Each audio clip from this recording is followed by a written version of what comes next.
angels' homes and houses. Since there are communities in heaven and people living there the way we do, they too have homes, and these vary depending on the state of the life of each individual. They are splendid for people who are especially deserving and less splendid for people who are of lower rank. At times, I have talked with angels about homes in heaven, telling them that nowadays hardly anyone would believe that they have homes and houses, some because they do not see them, some because they do not realize that angels are people, some because they believe that the angelic heaven is the sky they see about them with their eyes. Since this appears to be empty and they think that angels are ethereal forms, they come to the conclusion that angels live in the ether.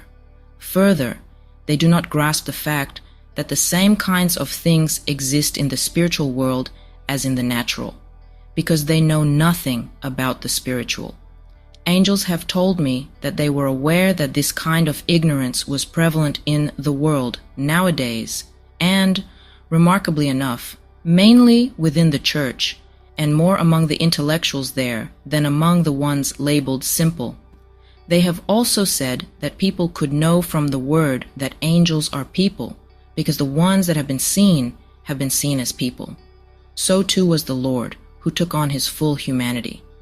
People could then realize that since angels are people, they have houses and homes and do not fly around in the air, that even though they are called spirits, they are not breezes, as the ignorance, which angels call insanity, of some would have it.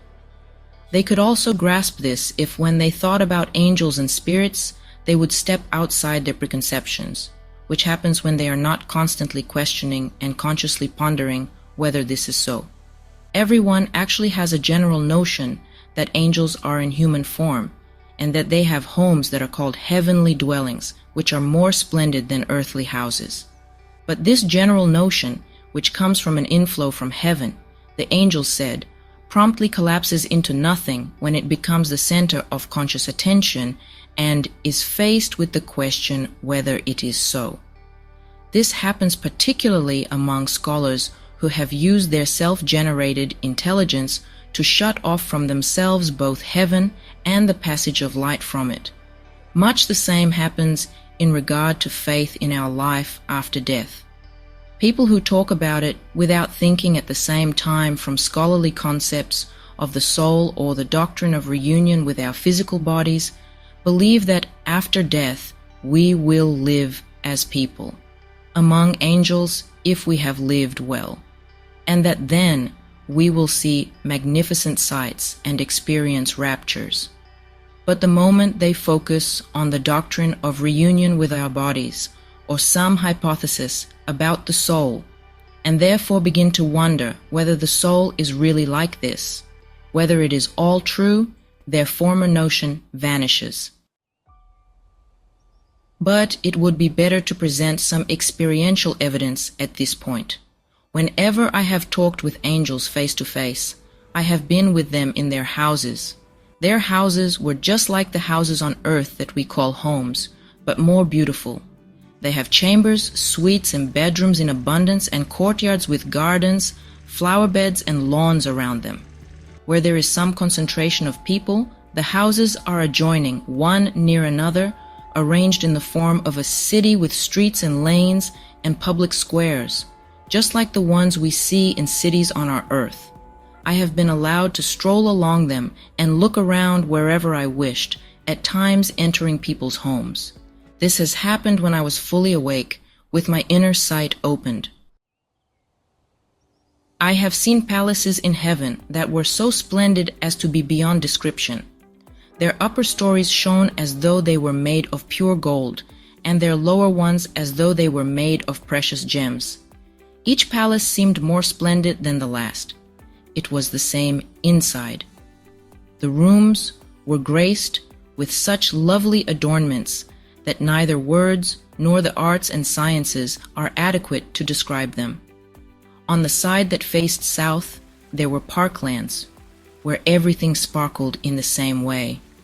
Here and there, the leaves like silver and the fruits like gold. while the flowers in their beds made virtual rainbows with their colors. On the horizon of sight, there were other palaces that framed the scene. The architecture of heaven is like this, so that you might call it the very essence of the art, and small wonder, since the art itself does come to us from heaven. Angels tell me that things like this and countless others, even more perfect, are presented to their view by the Lord, but that such sights actually delight their minds more than their eyes, because they see correspondences in the details, and through their correspondences they see things divine. On this matter of correspondences, I have also been told that not only the palaces and the homes, but all the little things within and outside them correspond to the deeper qualities that they receive from the Lord. In general terms, their houses correspond to the good that occupies them, and the items within their houses to the various things that constitute that good. The items that are outside the homes refer to true things that derive from the good, and also to experiences of perception and recognition. Since these correspond to the good and true things they receive from the Lord, they correspond to their love and therefore to their wisdom and intelligence, because love is a matter of what is good, wisdom of what is both good and true, and intelligence of truth that stems from the good. This, they tell me, is the sort of thing angels perceive when they look at their houses, and this is why these sights delight and move their minds more than their eyes. So I could see why the Lord calls himself the temple that is in Jerusalem. I could also see why the New Jerusalem appeared as a city of pure gold, with gates of pearl and foundations of precious gems. It is because a temple offers an image of the Lord's divine human. The New Jerusalem refers to the church that was going to be founded, and the 12 gates are the truths that lead to what is good, and the foundations are the truths on which it is based. The angels who constitute the Lord's heavenly kingdom live for the most part in loftier places that look like mountains above the ground. The angels who constitute the Lord's spiritual kingdom live in less lofty places that look like hills, while the angels who live in the lowest regions of heaven live in places that look like rocky cliffs. These things also stem from correspondences, since the deeper things correspond to higher ones and the more outward to lower ones. This is why mountains in the word mean heavenly love, hills mean spiritual love, and rocks mean faith. There are angels who do not live in communities but apart, home by home. They live in the center of heaven because they are the best angels. The houses angels live in are not constructed as houses in our world are, but are given them by the Lord for free, to each individual according to her or his acceptance of what is good and true. They also change slightly in response to the changes of state of their deeper natures. Whatever angels possess, they attribute to the Lord, and anything they need is given to them. Even though everything in heaven appears to be located in space just like things in our world, still angels have no notion or concept of location and space. Since this can only seem like a paradox, and since it is highly significant, I should like to shed some light on it. All motion in the spiritual world is the effect of changes of inner states, to the point that motion is nothing but change of state. This is how I have been led by the Lord into the heavens and also to other planets in the universe. This happened to my spirit, while my body remained in the same place. This is how all angels move about, which means they do not have distances. And if they do not have distances, they do not have space. Instead, they have states and their changes. This being the nature of motion, we can see that drawing near is likeness of inner state, and moving away is dissimilarity. This is why the people who are nearby are the ones in a similar state, and the ones who are far away are in dissimilar states. It is why space in heaven is nothing but the outward states that correspond to the inner ones. This is the only reason the heavens are differentiated from each other, as are the communities of each heaven and the individuals in each community. It is also why the hells are completely separate from the heavens. They are in an opposite state. This is also why in the spiritual world, one individual is present to another if only that presence is intensely desired. This is because one person sees another in thought in this way and identifies with that individual state. Conversely, one person moves away from another to the extent that there is any sense of reluctance. And since all reluctance comes from an opposition of affections and disagreement of thoughts, there can be many people appearing together in one place as long as they agree. But as soon as they disagree, they vanish. Whenever people move from one place to another, whether it is within their town, in their courtyards, in their gardens, or to people outside their own community, they get there more quickly if they are eager to, and more slowly if they are not. The path itself is lengthened or shortened depending on their desire, even though it is the same path. I have often seen this, much to my surprise. We can see from all this again that distance and space itself depend wholly on the inner state of angels. And since this is the case, no notion or concept of space can enter their minds, even though they have space just the way we do in our world. We can illustrate this by our own thoughts, which are also devoid of space. For whatever we focus on intently in our thought is seemingly present. Then too, anyone who reflects on it realizes that our eyesight registers space only through the intermediate objects on earth that we see at the same time, or from our knowing from experience that things are a certain distance away. This is because we are dealing with a continuum, and in a continuum there is no apparent distance except by means of discontinuities. This is even more the case for angels, because their sight acts in unison with their thought, and their thought in unison with their affection, and also because things seem near or remote, and things change in response to the states of their deeper natures, as already noted. This is why places and spaces in the word and everything that involves space mean matters that involve state. Distances, for instance, and nearness and remoteness, paths, journeys, emigrations, miles, stadia, plains, fields, gardens, cities, streets, motion, various kinds of measurement, length, breadth, height, and depth, and countless other things.